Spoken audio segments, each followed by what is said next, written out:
Hey guys, this is Sidewinder here back for more Community Starcraft 2. Today's video is going to be a Zerg versus Zerg scouting guide, which is weird, but we'll do our best to kind of explain the concepts in this matchup that you need to be looking out for, at least from your opponent, so that you know how to react and thus win the game.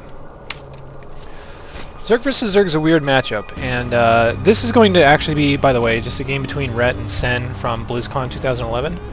And if you watch the stream, there was nothing but Zerg vs. Zerg games all day, but yeah, nevertheless, Zerg vs. Zerg is a weird matchup because there's a lot of all-ins you can do, there's a lot of weird roach timings and stuff you can do. It's hard to always scout that out, but it's one matchup in particular where you can basically see everything that's going on almost all the time. So you can be usually pretty prepared for everything that's going on, assuming you're playing a fairly safe style. So typically what I like to do in my scouting guides is just watch it from one player's perspective. But what I'm going to do this game is kind of tell you what both players are seeing and how you should be reacting to everything. Yeah, we'll just kind of roll with it as it goes, considering there's not a ton to say right now. The matchup itself, oh yeah, I should mention one thing really quickly. Always send your first Overlord out to scout, and you're usually going to want to scout the position that's closest to you by air. So if you're Rhett, you're going to send your Overlord here.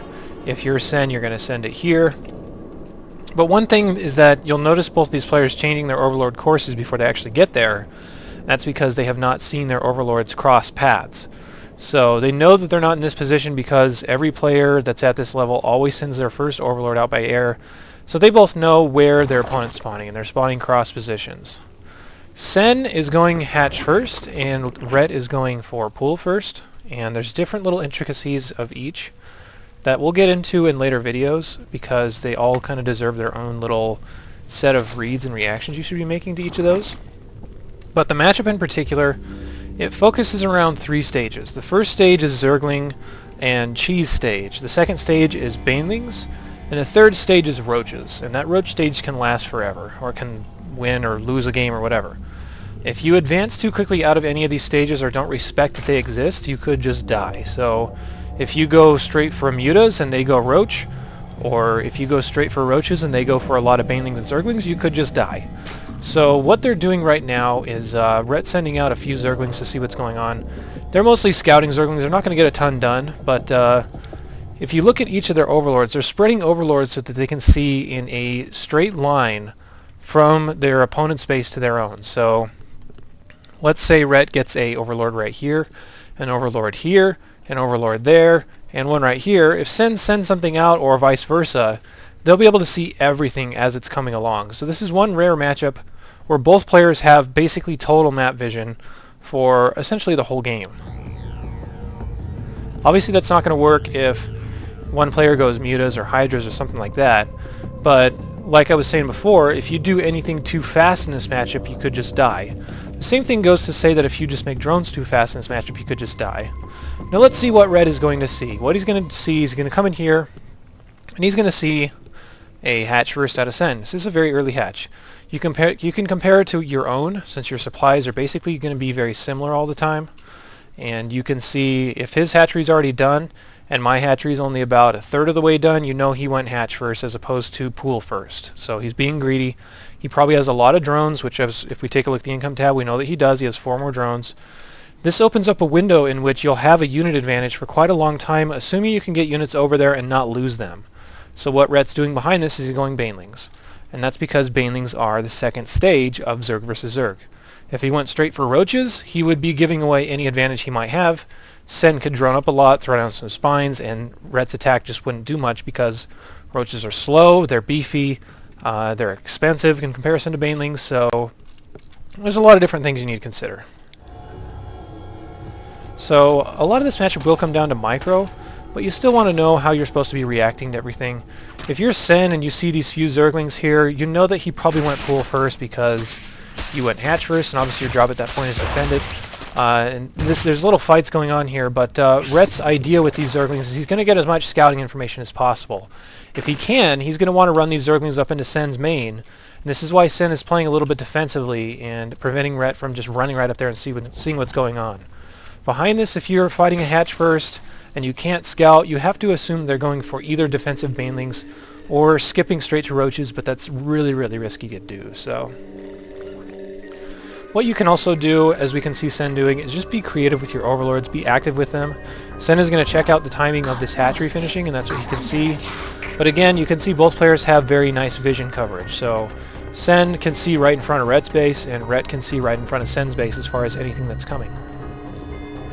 So behind this, we're going to get into a lot more micro wars, and this is kind of beginning, again, the second stage. They're both going to be on banelings here pretty soon.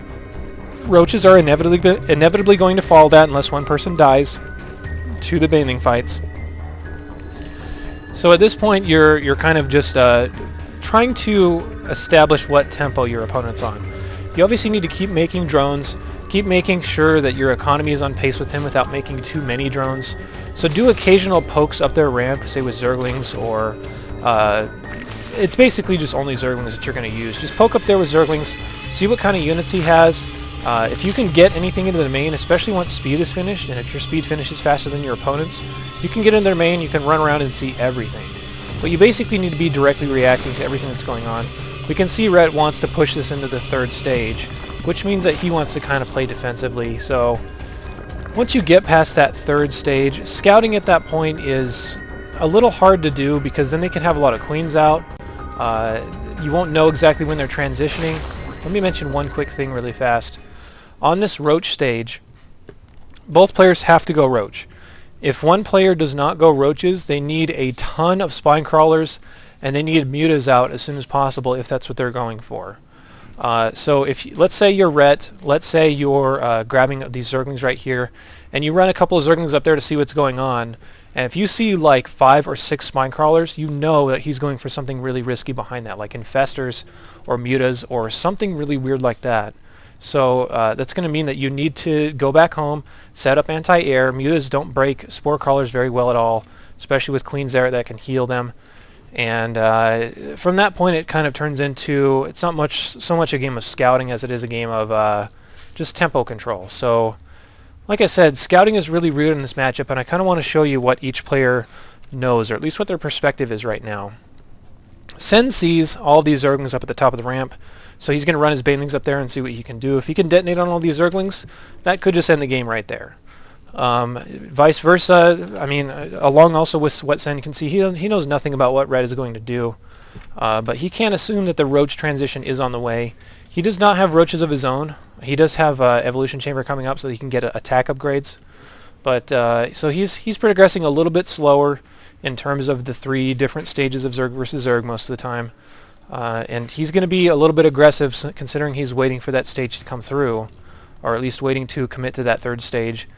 So from Rhett's point of view, if you want to figure out what Sen is doing, you kind of already know because you've seen all the Zerglings and Banelings leaving Sen's base from this Overlord right here. And if you move this Overlord in here just a little bit, you can move into a point where Queens will have to come out quite far to kill it. They sometimes will, but sacking Overlord is okay. I want to mention Overseers really fast. If you have the gas to spare, which Overseers are only 50 gas, make one, fly it in there, see everything that's going on, and you can react accordingly. But most of the time this matchup, especially in lower leagues, will only break down to Roach versus Roach, or Roach versus Infestor, or some combination of the above fights. And most of the scouting is done before that point. So it's again really weird to talk about mirror matchup scouting, since you could theoretically be doing the exact same thing that your opponent is doing. You just need to understand tempo in this matchup. If you make too many drones, you're going to die. If you move up to roaches or banelings too early and you don't have the units out to compensate for it, you're going to die. If you don't keep up with your opponent in drones, you're going to lose. So there's a lot of different things that you need to take into account. Do your best with running Zerglings or Overlords up there, or not necessarily Overlords, but Overseers. Park your Overlords out all along the map like this and see what's going on. I'm not sure there's a ton more to talk about in terms of scouting in this matchup because the matchup is just so straightforward. There's so little things that your opponent can do to catch you off guard in this early stage of the matchup that you just need to be basically watching out for cheese. You need to be watching out for any sort of weird transition you might not be expecting. You need to make sure that they don't have something coming down like Burrow and you don't have any observation for it. So there's a lot of stuff that you need to look out for, but yeah, it's hard to kind of put my finger on everything else that can go on in this matchup, because this matchup is still a little underdeveloped. You don't see a lot of players using cool burrow plays because a lot of people just don't get overseers right away. You don't see a lot of dropping in this matchup because Zerg players can always recover easily and defend those drops. So there's just not a lot of stuff that can catch you off guard. I want to talk a little bit about very early scouting. So I'm going to start up another game between these two that was a lot shorter. And I think one player loses to a really fast, like, one base play. So I want to get into that and show you what you should be looking out for and when you should be scouting. So I'll run one more replay, and hopefully that'll kind of wrap this guide up. So we'll get right into that. Okay, so second game here of Rhett versus Sen. And again, this is just for a scouting guide, but I hope that this game provides what I'm expecting. The first game was a lot more of a standard transition, and I hope that one player does some sort of weird one base all-in or one base cheese. But I want to talk a little bit about being able to put builds together that's safe against all that kind of stuff. So let's say, for example, I'm just going to pause this. Say, for example, you're playing Zerg, and you want to put together a Zerg versus Zerg build, or run something that's really safe from everything. You're going to see a lot of cheese on the ladder in this matchup because a lot of people just don't understand very well how to play this. So you might see stuff like spine crawler cheese, or a 6-pool, or a really fast bailing transition that you might not be able to handle, or I don't know. There's a lot of different stuff out there that you might see in this matchup. The first point, again, send your overlord out to the close by air position, or at least on these kinds of maps where the bases are in the corners, just any close position, and see what your opponent is doing. So you can catch a lot that way. But secondarily, drone scout. There's no reason not to drone scout in this matchup, and I would actually drone scout as early as, say, 10 supply. You're already going to have one scouting path opened up because of your overlord being sent over here. So you will be able to see one, but if they're spawning here, for example, or rather, more specifically, if they're spawning on the cross, you can send a drone scout out at 10, it'll arrive here, you'll catch a 6-pool in time in hopes to hopefully throw up your own pool, and yep, here's Sen throwing down that really early pool that I was expecting. It looks like a 9-pool, but don't be afraid to drone scout, especially on the ladder, because you're going to see a lot more cheese on the ladder than you'll see in stuff like pro games. So don't be afraid to send out an early drone, because the information is definitely worth it.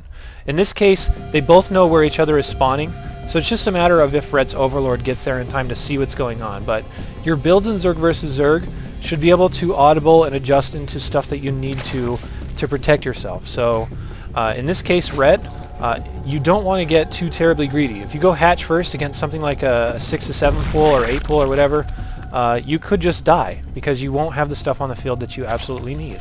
And it kind of looks like Rhett is going to do that anyway, which is very greedy, and that's kind of bad. So for example, okay, no, he's going to throw on his pool. So for example, let's say you want to go hatch first in Zerg versus Zerg, which is okay. You need to plan around everything that could possibly happen. So let's say if you know, or rather not if you know, but if you're going hatch first, you need to be accounting for, what if he goes 6-pool? What am I going to do? Am I just going to go hatch first blind? No, you need to get out there and scout. At very minimum, you need to at least know where he is. So let's say you don't know where he is on this huge map, and you want to protect yourself against the possibility of a 6-pool, just don't hatch first. Just change into something else, like going for a spawning pool, and maybe even starting a spine crawler in your main, or just getting out Zerglings, or having to drone micro or something. So this isn't really scouting, it's more of a guide of how to play this matchup, but part of scouting is preparing yourself against stuff that you can't scout, if that makes sense. So if you can't possibly scout stuff in time, just run safe enough builds that are going to protect you from everything.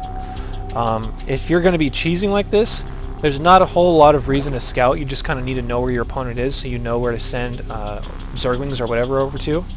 So this is exactly what Sen's going to do. He knows that Rhett's in this position because their overlords cross paths once again. And he's going to get in here and see what's going on. He's going to see an unfinished pool, so he'll know he'll have a small window in which he can do damage. And he kind of needs to do damage, or he needs to be aggressive with this in some form. He can't just go 6 Zerglings and then sit there and not attack while Rhett is fairly vulnerable. Rhett should still be able to hold this off, but this is a good example of Rhett knowing where his opponent is and just running a build that is going to be safe against whatever Sen might bring. So I just wanted to address that really quickly. The same rules still apply, just as a quick recap.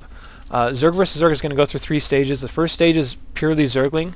The The second stage is going to include banelings, and the third stage is going to include roaches.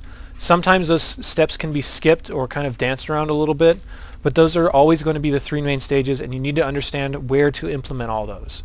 If you want to be really aggressive in the early game, you need to drop a banelings nest. You can't just go straight roaches and expect your opponent to die to that, because that's easy to scout. Roaches take a long time to walk across the map.